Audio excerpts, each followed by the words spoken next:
Centaurs ruin my party. I hate them so much. But didn't you ask for a pony? Ponies are cute. Centaurs are ugly and mean. From what you've told me, this kind of deviltry stinks of Codicus. I disagree. The inventor Uzalon is obviously up to something. Then we should confront both of them. Fine. If that's the plan, we should check with this Uzalon first. Maybe he'll tell us more about his employer. Alright. So, a couple of things. We got to be really careful. There's so much to watch. I hope that if the scene plays out, you guys are going to watch very closely here, because about 20 things are going to happen. I must speak to you of a threat to the Queen. Threat to the Queen? Then you know about our plot.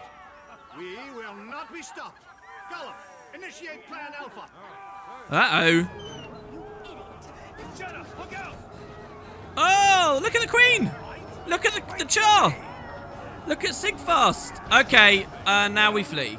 Alright, okay, so, Jesus Christ. That golem is going to rampage around now and do some horrible, nasty stuff. And we have to talk about some other stuff before we can actually try to fight it. So, yes, Uzalon was a bad guy. Who would have thunk it? He had, this is basically some of Snaf's, remember, Snaf was a Golomancer. He's got this golem here, and they were seeking to disrupt the party, and it looks like they have very well done. Speaking of the cutscene as well, Zodja was bald there, you guys saw. So, some of you have pointed this out in the comments. Essentially, what happens in this game's engine is...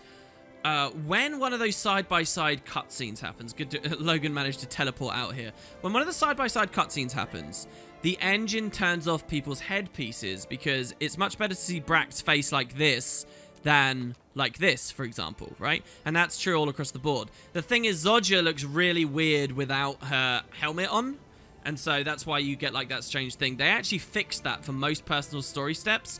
But as with many things in this area of the game, they tend to be like very half-assed about it. And so here in this cutscene, in this dungeon, Zodja is still bald, unfortunately, which kind of throws you out of the moment, but there it is.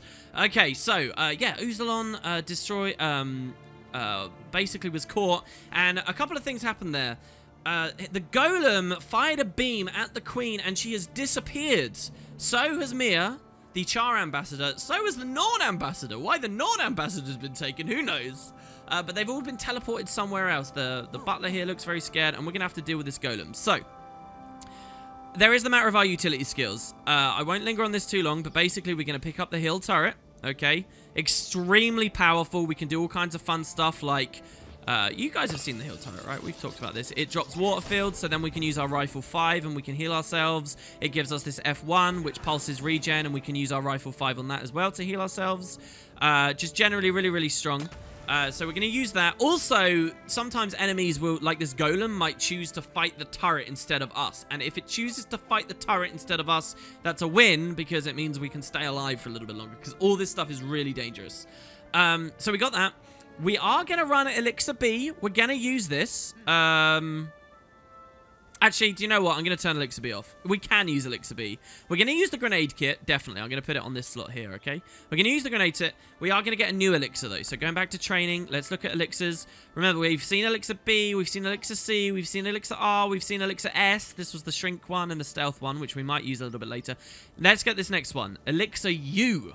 Elixir. Drink Elixir U. Gaining quickness and either might or fury.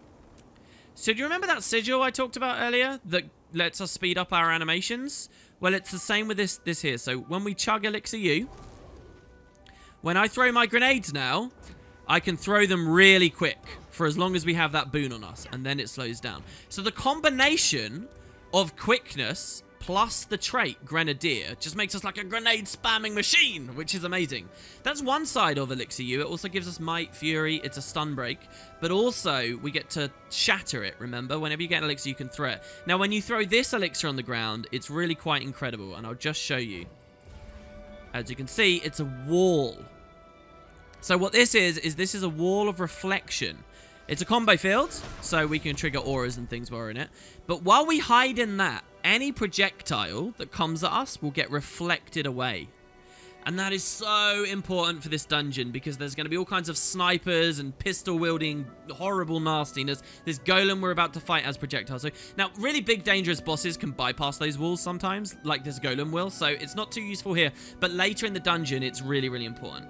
Here's another thing, though. It's an elixir. And remember, elixirs have built-in randomness. So sometimes you'll get that kind of wall. And sometimes it will double up, and my demonstration will be ruined by RNG. Okay, I'm going to have to cut for 40 seconds. Wait 1 second. Okay, here we go. Round 2. And sometimes, there we go, we get a smoke screen instead, which does the same. Instead of reflecting projectiles, this one just destroys them. So it won't send them back. But the advantage you get over this is that that field spams blinds out. So that's even stronger. If you drop one of those fields and you hide in it, all the melee guys that run up to you get blinded. And all the ranged guys can't hit you with their projectiles either. So that one's really strong. And if you blast in it or leap in it, you can stealth, as hopefully it demonstrated, as you saw there. So Elixir U is just an amazing, amazing, amazing skill. Blind spam. So tons of enemies charge at us. We blind them all. Mass AoE. We destroy projectiles. And if we just drink it instead of breaking it on the ground, we get this super speed up. So, I mean, honestly, what a cool elixir. My favorite elixir in the game by a long way. So, that just leaves us with one more skill. We're not going to be using the elixir gun. It's not good enough here for this dungeon. It's not that it's a bad skill. It's just the playstyle isn't worthwhile for this dungeon, okay? So, what we're actually going to do is we're going to buy another turret. In fact, we're going to buy a ton of turrets. We're not going to look at all of them. We now own all the turrets in the game. The turret I want to show you here, though, is this one. The flame turret. And don't worry, as we keep playing as Bract, we'll learn about all the turrets as we go. So first of all, the flame turret, it gives you a tool belt. This is the tool belt. It's napalm. So you can throw a ball of napalm that explodes and just burns people for a little while. It's just extra little damage. It's burning. Remember that the burning lasts longer because we have incendiary powder as well. So our napalm's super strong. So that's good. But here's the turret itself. Now, remember, when you drop a turret, it overcharges and does a special effect straight away. So this is what it does. We drop it. Oh, I guess it won't do its special effect unless there's an enemy around. Okay, the special effect is it drops a smoke field around it. So do you remember the line from the Elixir U?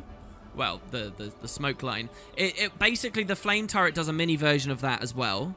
That doesn't deflect projectiles, but basically it spams out blinds, and then, yeah, it just shoots fire at people. It sets people on fire, and the reason we're going to use this is because more blinds is good, because the napalm is good, but also, just like with the heal turret, people might choose to attack it instead of us, and this is one of the lowest cooldown turrets in the game. So, between the two turrets, this entire dungeon is going to be a game of me running around, throwing grenades, kiting away, and hoping people attack our rock dog from our runes and our turrets. Last but not least, there's the elite. And we're going to use the elite turret here. So you saw the mortar before, and we'll use this every now and then.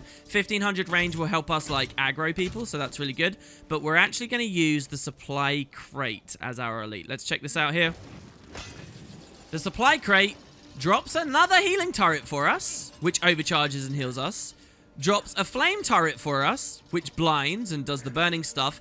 And drops a net turret for us, which immobilizes people and stuns them. And as it lands, it's like an explosion with CC and stuff on it. So it's so good. This elite skill is amazing. And the cherry on top, the tool belt for this, is a med pack drop. We can just drop a med pack selection down, and we can run through all of these to heal ourselves up while we're throwing our grenades, and it cleanses us all of our condies at the same time. So there you go. That's the build, guys. I'm going to detonate that now.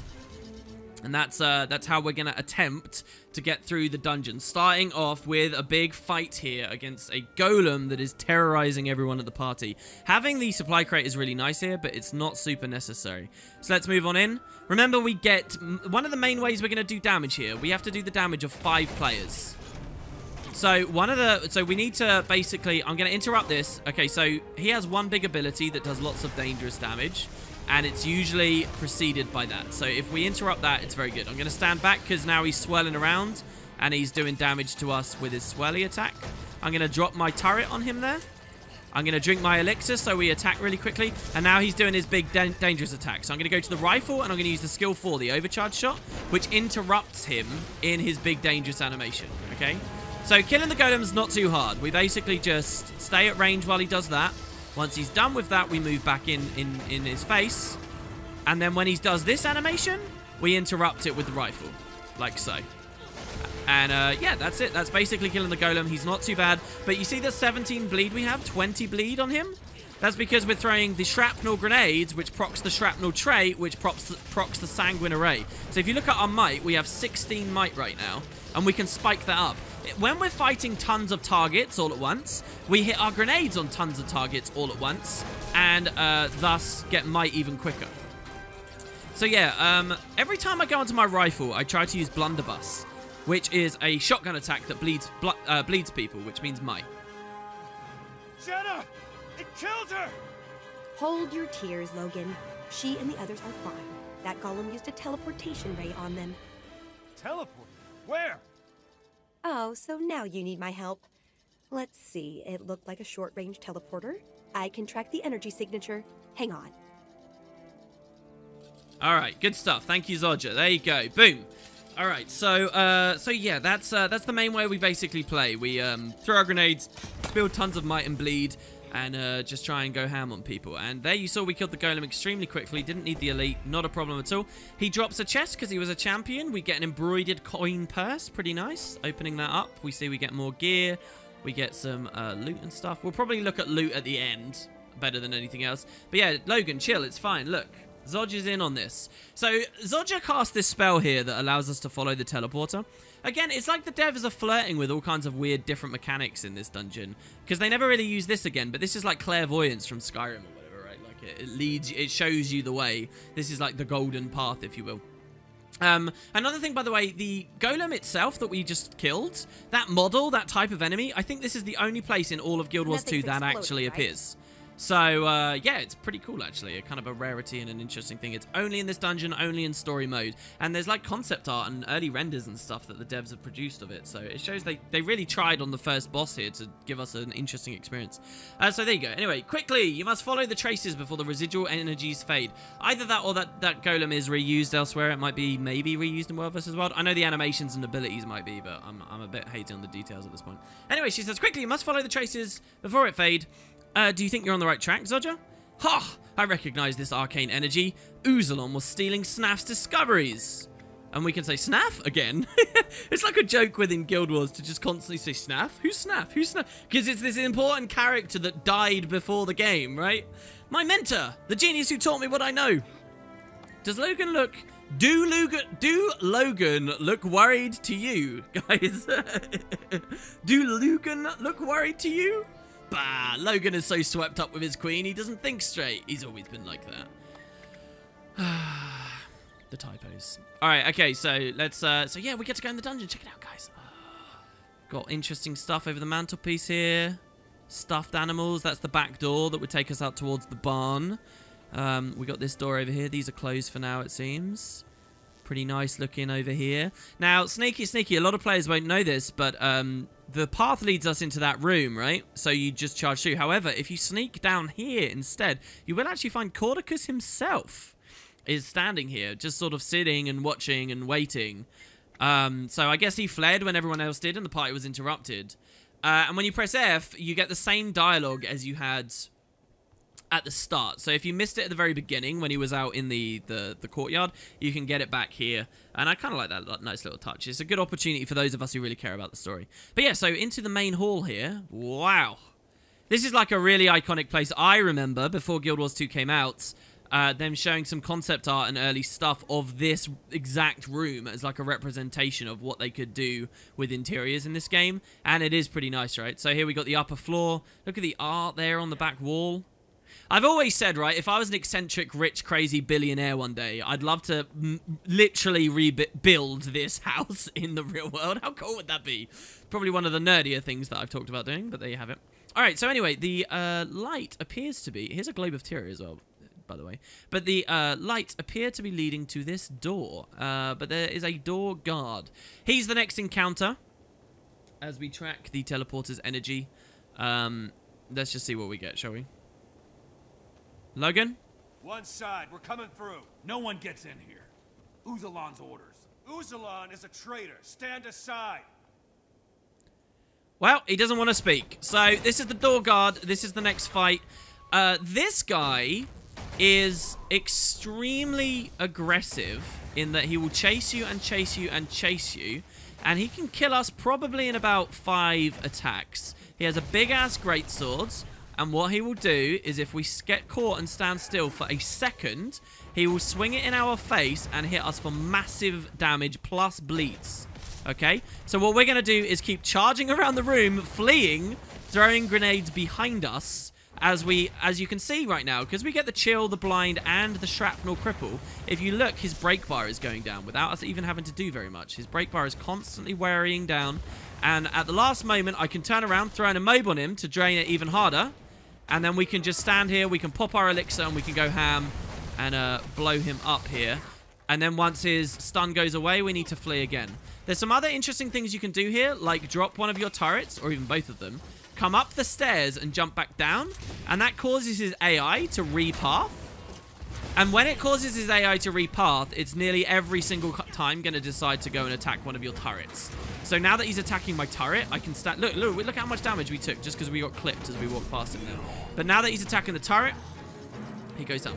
Man, he died so quick there, guys. We spawned out Rock Dog as well. I can't believe how quickly he died. Maybe it's because while I'm talking, everything feels like it's slower, but wow.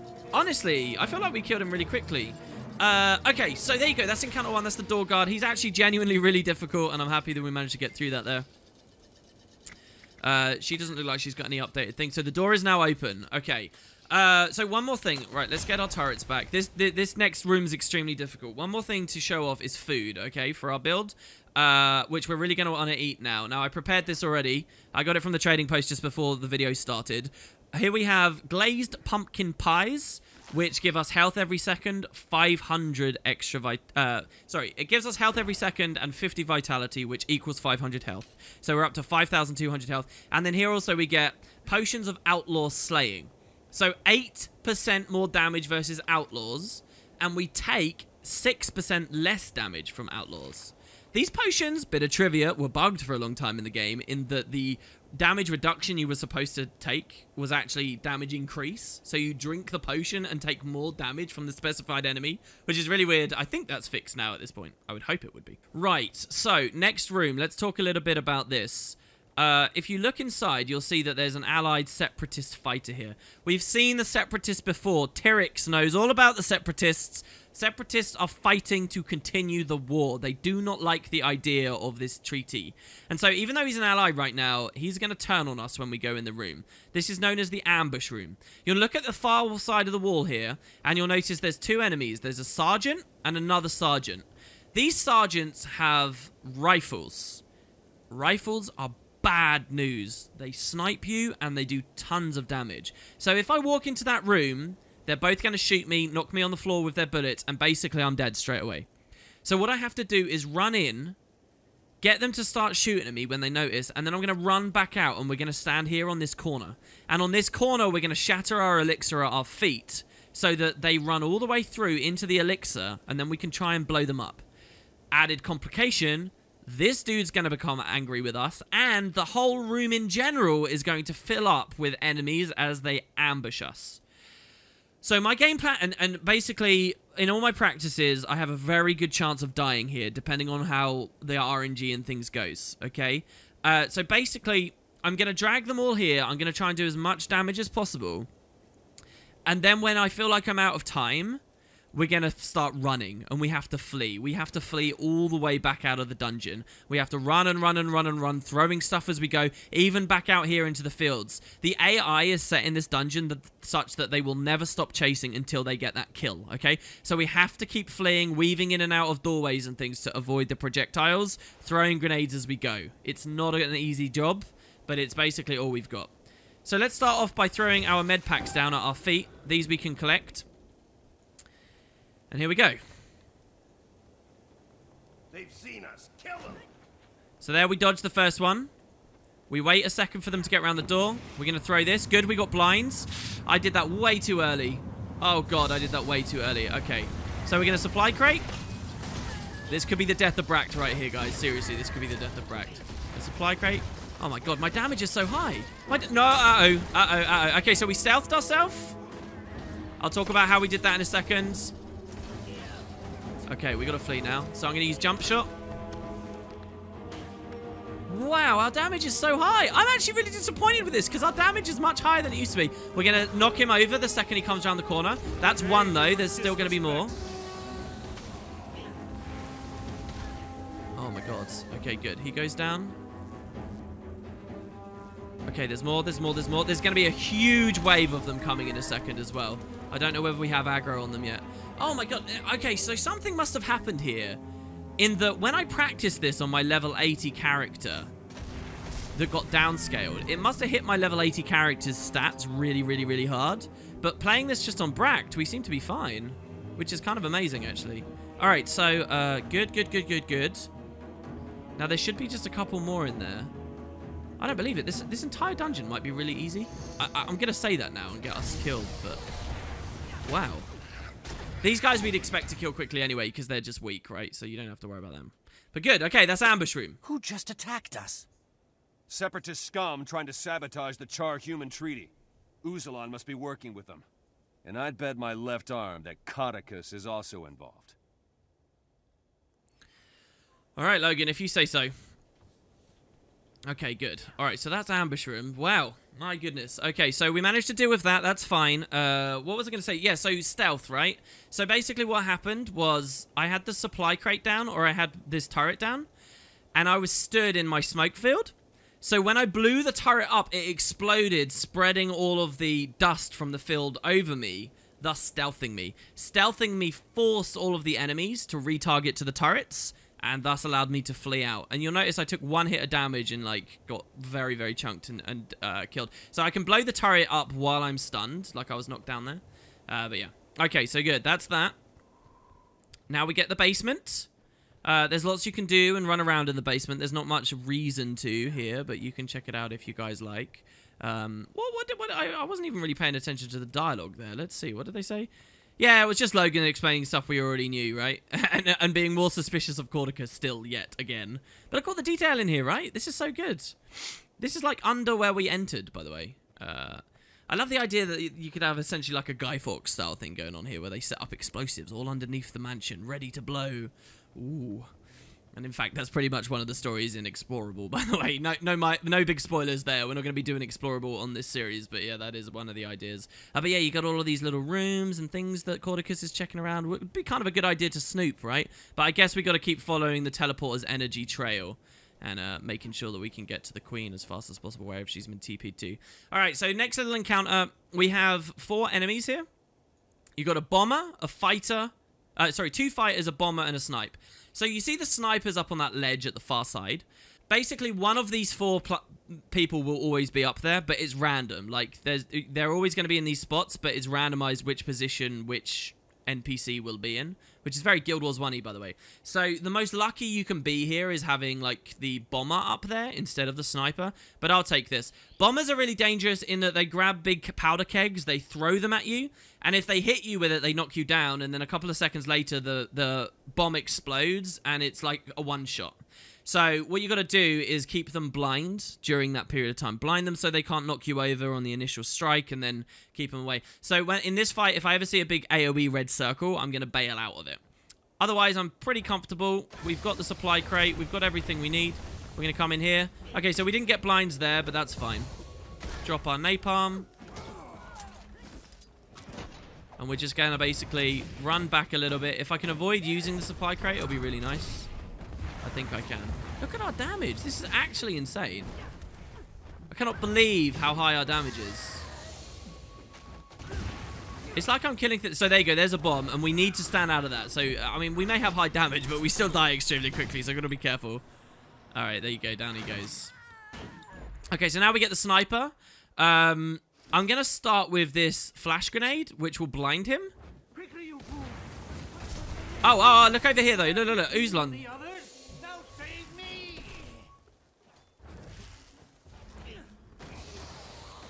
Okay, did you guys see that? Did you see that? I hope you watched that. I'll replay it if you need, if you want me to. But yes, Uzlon was down there. He screams, "Quickly, you fools! My plan has been revealed. You save me." And they just turn on him. Sorry, Logan, you died there. I could have saved you there, dude. They turn on him and they backstab him. They kill the poor guy. Now save me!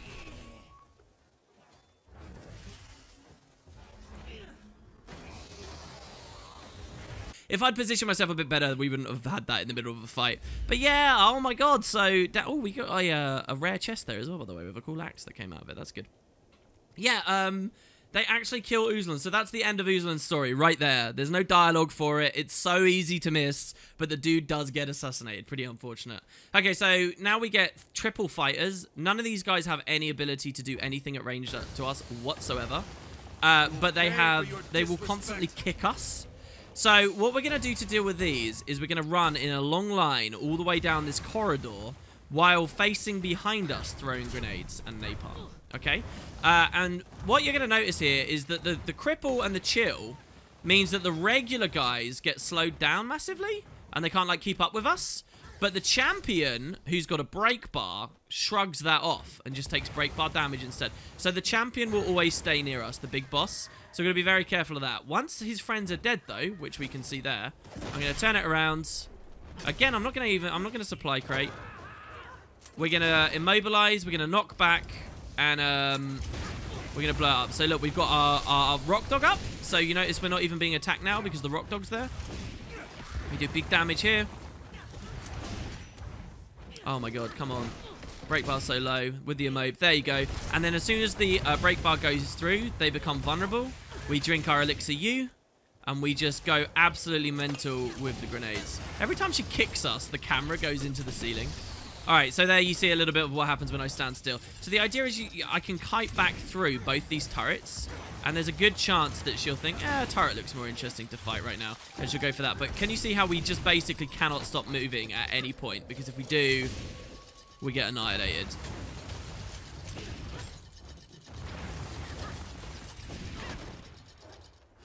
They teleported Jenna and the others here. They must have moved them elsewhere. Uzlan was trying to get past this wall. Look around. There must be a secret lever somewhere. Amazingly, actually big spoilers for the game just came out of this loot chest because of a later update, so I'm going to skip that there. But we do at least get a embroidered coin purse, so that's kind of nice. And the chest closes. I love these little animations, by the way. Okay, so secret switch. Uzlan was fumbling around. I like how we don't even care that the poor guy was just murdered in front of us. I suppose he was a traitor, so whatever. But here you can see secret passage. Separatist stalkers killed 3 out of 3. Here's Uzlan's body. And yeah, if you actually look very closely, it does look like there's a passage back there. Well, there's some weird Asuran devices, and we've seen plenty of weird Asuran devices here, actually. All imported from Ratasum, I guess. Snaf's work. And here's an Asuran glyph. Well, by pressing it, we do see it reveals a pretty large secret passage there, and we move on through. So, this is the Eastern Tunnel. The next challenge for us is just a simple boss guarding a single gate. This is a Separatist lieutenant. He's really not so bad. You're not welcome here. Go back to your party. Hey, dude. No. What party? Has he maybe not got the news that the party is over? So basically, he is a thief that will venom himself. So you can see there he just used a little animation where it looked like he had a little potion in his hand. I'm going to have to dodge that.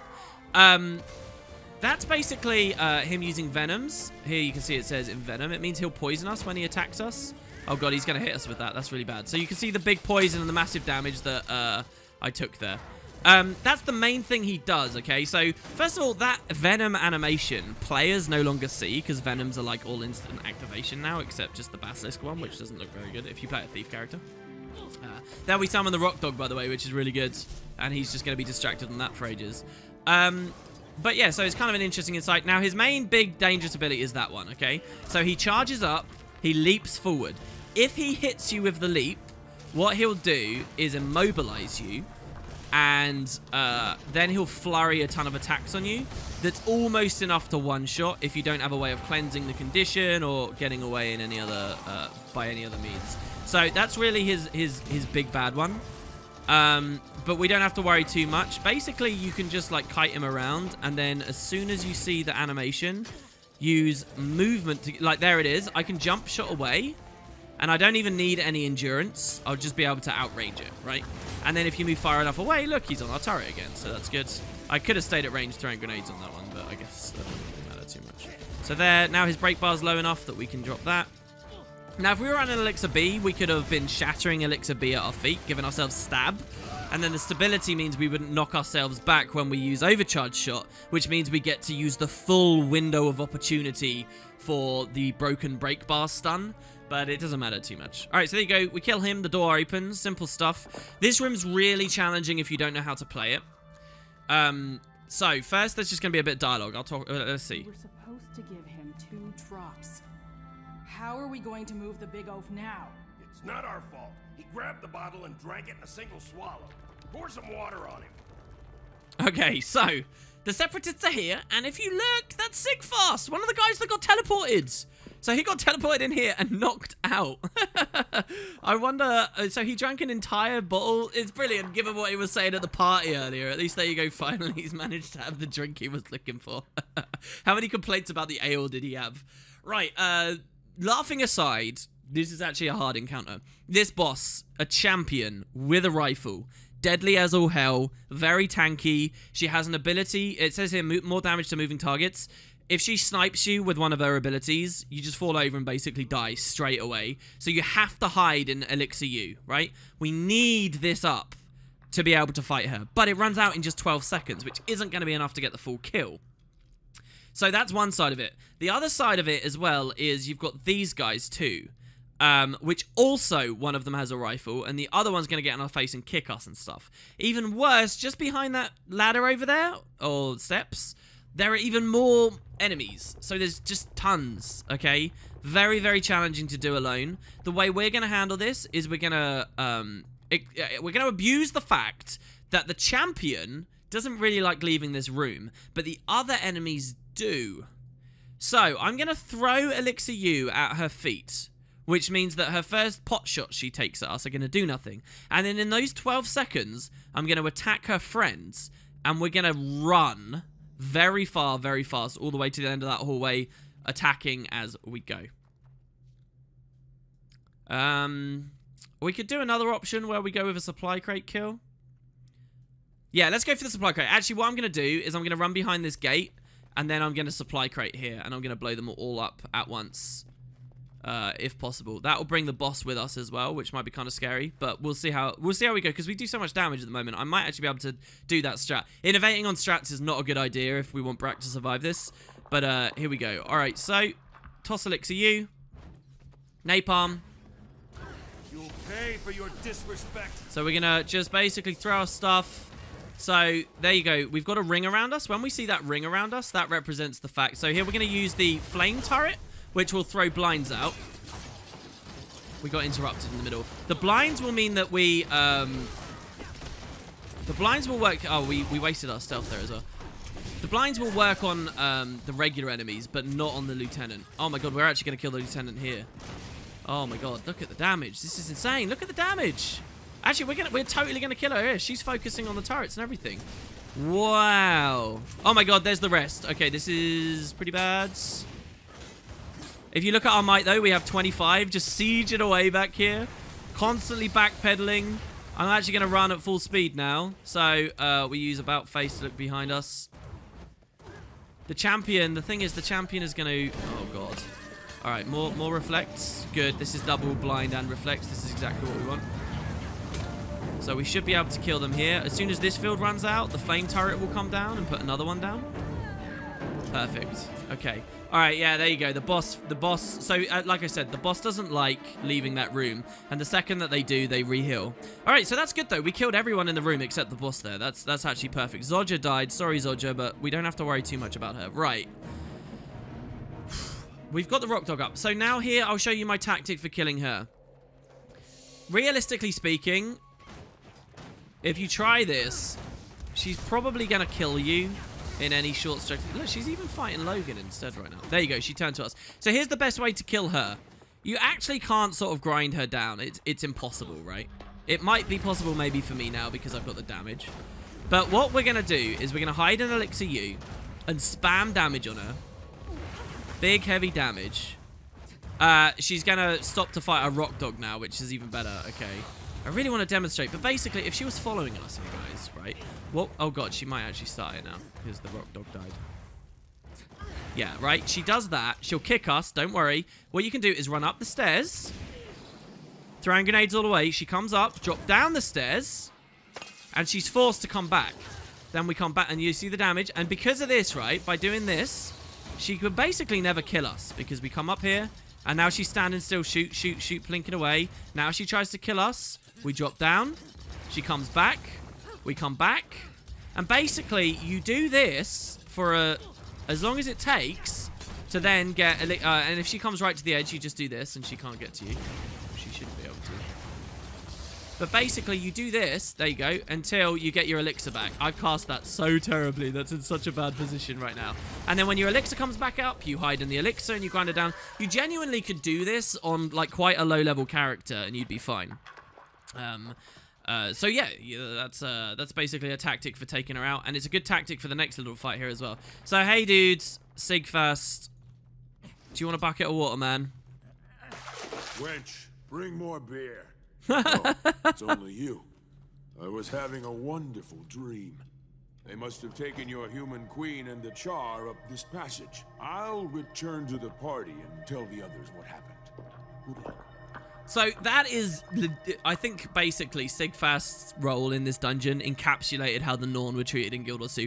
That is his role in this story. If you were wondering, oh, this is intriguing. The Char got taken, the Queen got taken, the Norn did. What's the Norn's role to play? To be comic relief, basically. To talk about alcohol and then go back to the party. Good luck getting them all happy and excited after they just had their lives threatened. All right, so now this door opens up. Now... Another encounter can potentially be very difficult, but they're all melee, they're all fighters, so we can treat them exactly the same as we did before. These guys are scripted to get mad and charge you the second you go anywhere near them. So the way I like to deal with this is drop a turret in the hopes that they'll retarget to that. Run away. There you go, look, they just targeted the turret there. And just keep shooting them. Once you got these guys dead, For your disrespect. and throw the elixir you out. And it's always best, right? There's like a lot of momentum to this build. We have 25 might right now because we were able to hit lots of people at once. So you want to use that 25 might to like cleave bosses at the same time.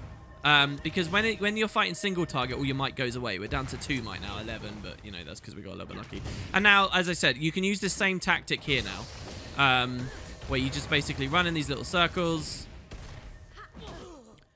He kicks us off there, but that's fine. Like, we're happy with that. That's not a problem at all. And eventually, there you go. Every time the AI has to do this, it's making a calculation as to what's the most worth it thing to fight.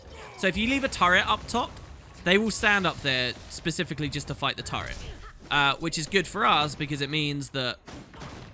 So there, the break bar was low enough that a single overcharge shot was all we really needed. It probably wasn't necessary. So you can, if you're smart about when and where you place your turrets. Ow, that really hurts. So we'll put a turret down here, and I'm not gonna blow up. Most engineers always blow their turrets up, but for this challenge, genuinely just leave them there.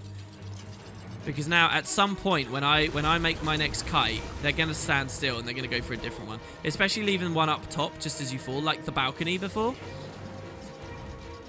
So we drop that down. This guy really is hungry for us though. I can certainly feel that. But I mean, just kiting them in and out of the turret's good enough anyway, just because the turrets get to keep shooting them and doing stuff. It's probably okay for us to stand still now. He's got 10 bleed on him. He's probably going to die. There you go. Good. All right, so then there's that one done. We're getting pretty close to the end now, guys. I can't believe how quickly we're getting through this. Just for a bit of perspective, in my test, this was so hard, and each fight took so long that I had to find a strategy to be able to survive against insane damage because it just took so long to kill things. And I was expecting to have to do post-commentary and super speed each engagement. Seriously. That's what I was anticipating anyway. Okay, so the hidden trail. We're now at the back of the dungeon. We're actually in a really cool area of the world right now. Like, we're not at Queensdale.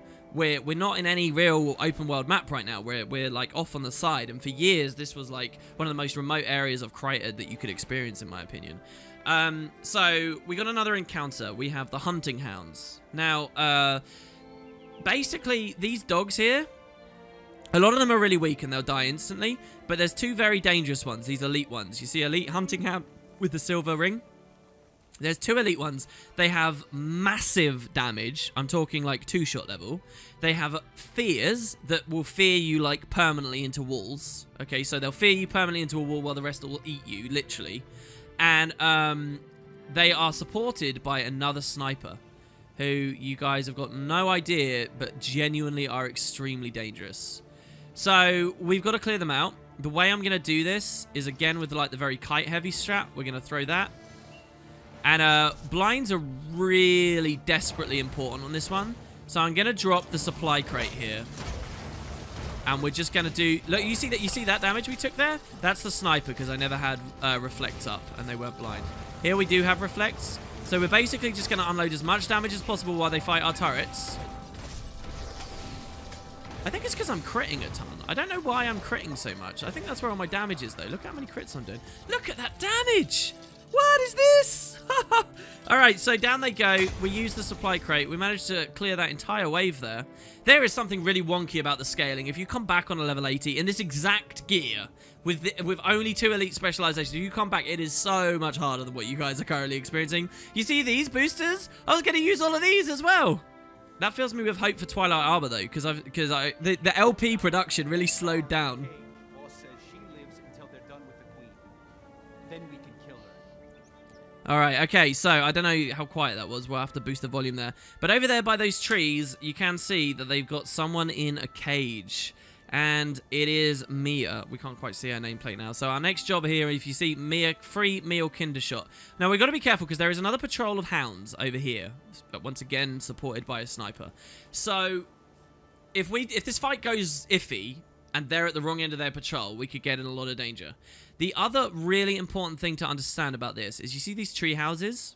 Once we go up, 3 extra hidden enemies are going to spawn. They're all snipers. And, I mean, you're not going to believe me, but it genuinely is like, if you're standing here, you die. Because the 3 snipers just shoot you together and you die. Honestly. So there's very strict places where we can actually take this fight. What I'm going to do is I'm going to equip our mortar. Maybe we can hit it anyway. No, I don't want mortar, though, because I'm going to want the supply crate itself. Basically, we're going to attack the champion here, guarding the cage. It will probably grab tons of his cronies, and we're going to fight, like, all the way over here. We want to fight such that the snipers can't shoot us. The snipers have, like, 2,000 range or higher, okay? They got insane range. We want to fight where the snipers can't hit us, but these guys don't, like, leash. Leashing being the act of them leaving and resetting their health. So, let's try this. That should hit him. We're going to come back. Oh. I guess it didn't hit him. Let's throw those ones again. There you go. All right. So, by doing that, the snipers are going to spawn as well, right? So we use this time to set our stuff up. Okay, we have just been jumped, and it's pretty scary right now, but we don't worry too much. We can cleanse with that heal turret. We've got so many turrets, a lot of regeneration here. We're just going to keep bombing them. Okay, there's a bomb. We got to get out of those bombs. Okay, now he's basically just leapt to us. This guy has the same abilities as the solo boss we had earlier, right? Okay, good. Rock Dog's up. He's fighting the Rock Dog. Now all we have to do is stay back here, and we have to watch very carefully for if he does a charge up and leap at us. We have to dodge that if he tries it, because he may well just suddenly switch to us. There it is there.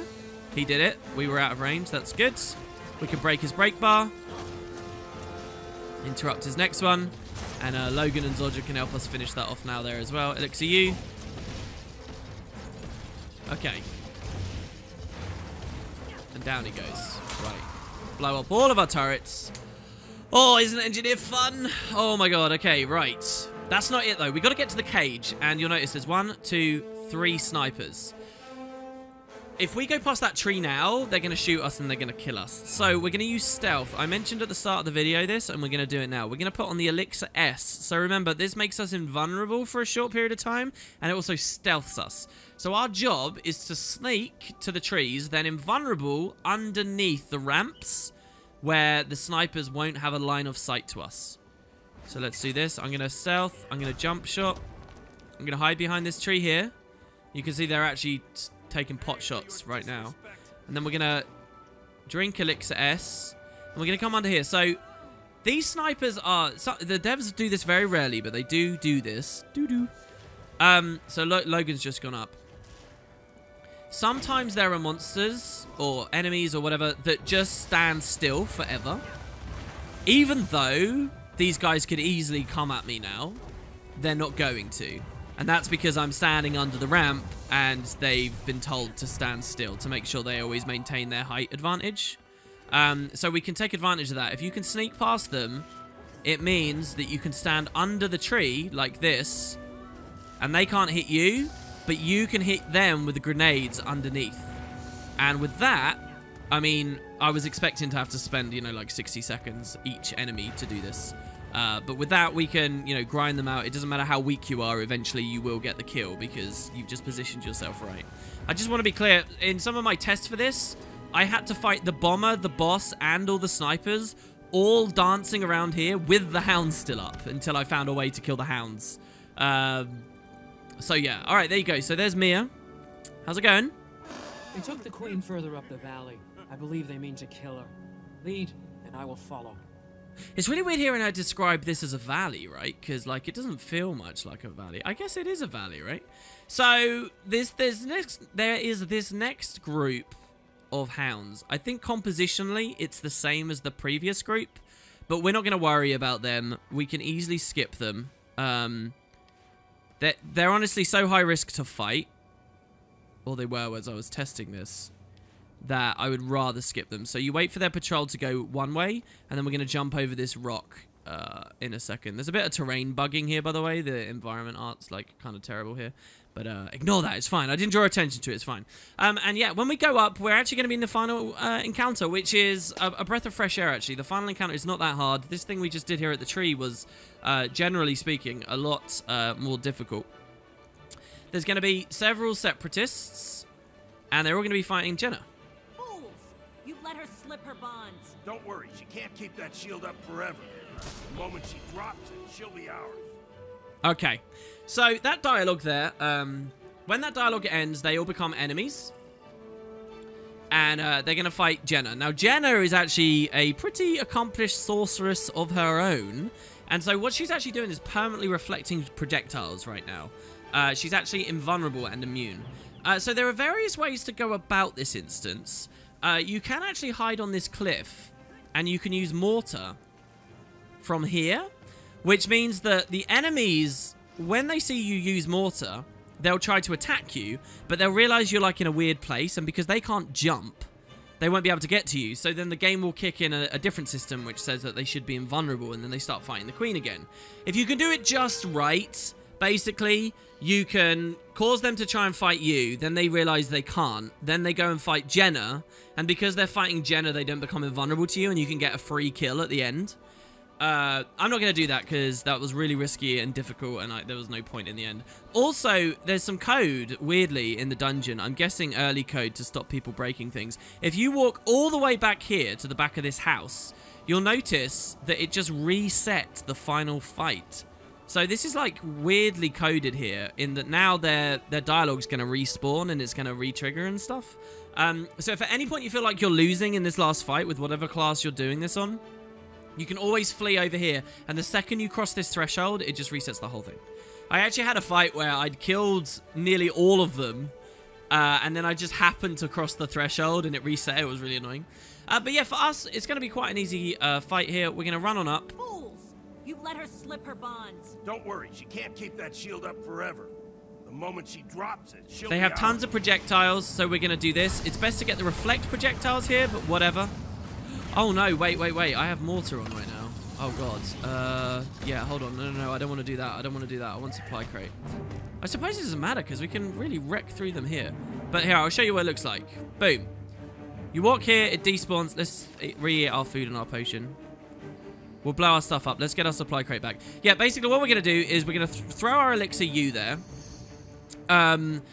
Meaning that they reflect all their stuff onto themselves, basically instantly kill themselves, and then we'll be just left with this final boss, which is fairly interesting, and there's a very cool tactic you can use to get around her. So with all of our cooldowns nearly back now, let's try this again. Fools! You've let her slip her bonds. Don't worry, she can't keep that shield up forever. The moment she drops it, she'll be ours. Okay, so we dropped that. Again, we didn't get reflect. Unlucky, but it's fine. So we just spam the blinds, we spam the fields, supply crate, We get tons of might from this because we get in the AoE. And we aim to kill these 3. Destroy the peace between Char, slay them, and their queen. And there you go. So down they go. Now, Delana herself doesn't actually do that much damage. Okay, just to be clear. She's got some dangerous stuff. If you walk near her, she'll kick you. And that can be pretty annoying, and that can do some damage. And her field can hurt you over time. But there's a way, once you kill the regular stuff, there's a way to, with Mia here and Logan here and Zodja here, there's a way to basically just be invulnerable. And that's coming to the Queen, just like we did with Logan right at the start of the adventure. And if you stand just inside the Queen and slightly to the side, whenever Delana tries to attack you, the Queen reflects it back. Look at that. Look how good that is. So, this works, by the way, it's easy solo, because you could easily see. But even if you had a team of 5 players, all you have to do is stand on this perfect spot near the Queen, and the final boss can't even hurt you, just because you're standing here. You don't need any of your own reflex. I mean, I could throw my own reflex, but yeah. And that's it, really. Delana has a weird mechanic where she spams blinds on you somehow. I'm not sure exactly what that is or how that works. Sometimes it triggers, sometimes it doesn't. We haven't been blinded once this time. So, yeah, you actually see Zogan is Logan is perma-blind, and so is Mia. The blind just refreshes over and over and over again. I don't know why, I don't know what that is, but it seems they're obstructing it somehow. I'm not sure what that is, but it doesn't really matter. We can just spam our stuff through. And with Delana down, there's the Queen. And that's the end. Oh, this feels really good.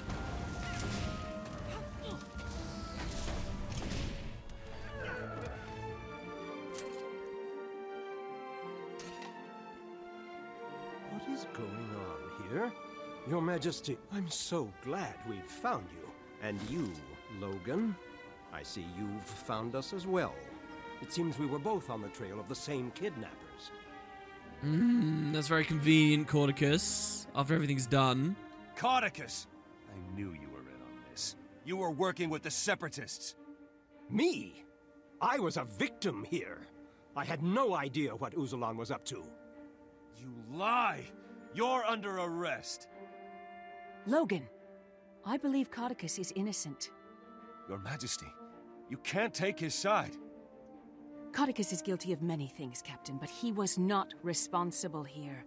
The Separatists were planning to capture him as well. Capture? Me? Then I am in your debt for keeping me safe, Your Majesty. Also, for your own protection, you should stay at my palace. Temporarily, of course. I insist. There's no... I mean... I'm sure... Certainly, Your Majesty. I would be honored. Your Majesty! Jenna, are you serious? Very serious, Captain. I think it best the Minister stays where I can keep an eye on him. For his own safety. Then I should remain as well, to help keep an eye on him. No. No need for that. I appreciate your rescue, but you have your own journey. One that leads beyond Divinity's reach.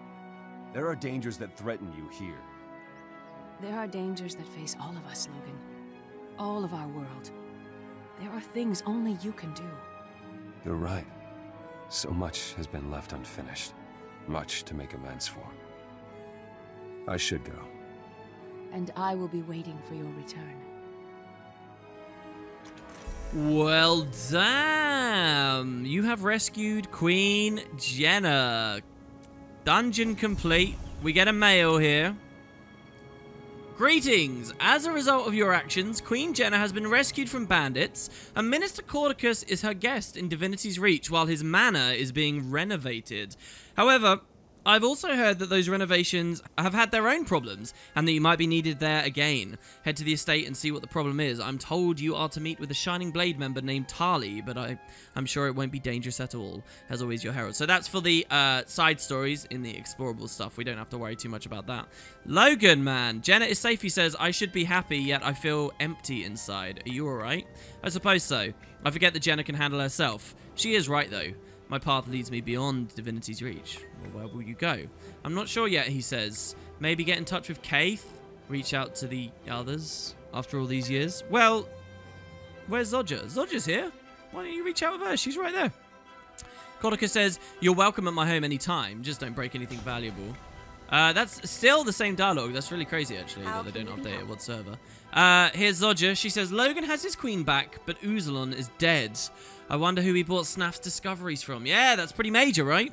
Can you imagine players that missed that tiny moment of him getting shanked and just wondering here at the end, wait, when did we kill Uzalon? It's almost like he should have been a boss or something, right? But then they cut it for time. Aren't you worried about Logan, we say? She says, Logan? He talks well, but I don't believe him. That sad-eyed moon calf thinks of nothing but his queen. He'll be back here in no time. Wow, she really doesn't even believe that this is a change for him. What happens next for you? Next, I'll hunt down those who sold Snaff's discoveries to Uzalon. No one steals my mentor's creations. Who sold the stuff then? Last we have Mia. I'm here to help the truce between human and Char, but I missed my warband. Well, that's the same dialogue from the start. You would have thought they'd update that too, but I guess they didn't in the end. And the Queen, we don't even get to have a little recap with. She's just basically bailed out. So this gate opens, and this loops us back to where we were when the dungeon began, as you can see there, guys. So that's Cordicus's Manor. Pretty goddamn good, and now... We Asura will tell you, victory is a matter of ingenuity, not muscle. Even magic is just a clog in the eternal alchemy.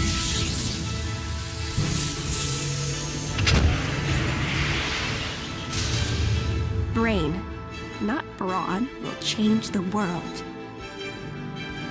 Magic is not a tool, little one. It is a river that unites us in its current. I am one of the... Deborah always said her family'd never forget her. There ain't much left of Falcon Company, but we'll be back. Thanks to you. She was right, get some rest. You'll be home soon. And so Logan as well. Meet me back at my office after your sister is settled in. Brilliant. He says, nice work. The Seraph will transport these injured soldiers to Divinity's Reach and they'll be given a hero's welcome. Thanks, Logan. We'll never forget what you did for us today. So we get our sister back, and indeed she will actually appear in our home instance from this point onwards in the story. And I guess that just leaves us with one last big question. What about Cordicus? What exactly is his involvement with the bandits? Well, I guess there's only one thing left to do, and that's find that out. So, we are going to be beginning here, Chapter 3, and you guys will have noticed we do get a cheeky little mail from Countess Anise, who has summoned us to the throne. What a great honor here for Casey. She says, Hero of Shamor, by the will and command of Queen Jenna of Kryta, you are hereby formally summoned to attend the royal presence. When you're ready, you are welcome to visit her throne room in Divinity's Reach. And until next we meet, may the six gods watch over you in all things. Countess Anise here. So, that's pretty exciting. I don't remember if we've actually been to the palace just yet, but it's a truly awesome looking area with a pretty big outstanding mystery too, to do with a large rock back there. So yeah, right back up through here beyond the aquarium in the palace of the upper city, where all the rich congregate to have their lovely parties and soirees. We can see a big double door leading right into this enormous building here. Unfortunately, a huge amount of this environment isn't actually explorable in the game right now, but we do at least get to go to the bottom. You can see, even look at Char here. This Char is really fascinating, right? He says, you'd best not slow me down right now. Whatever you want, make it fast. What's the rush? I have a message for the Queen, he says. The officer asked to deliver it is occupied in the field, so I've been promoted for the task. Again, I won't keep you then. This guy actually walks in, does seek an audience with the Queen, and walks through the entire city. There's a ton of dialogue to do with his adventure as he travels around. You see the Shining Blade bow to him. Mostly he gets a lot of disrespect from the humans here. People don't like the Char. But so yeah, he gets to go in, and I guess we will go in after him right at the start of the next episode, guys. We may also change our gear a little bit to represent the fact that we've just dealt with the Seraph and the Screaming Falcons. So cheers, guys. Thanks very much for watching. And we'll get on with the battle against the Elder Dragons and the introduction of the Orders very soon.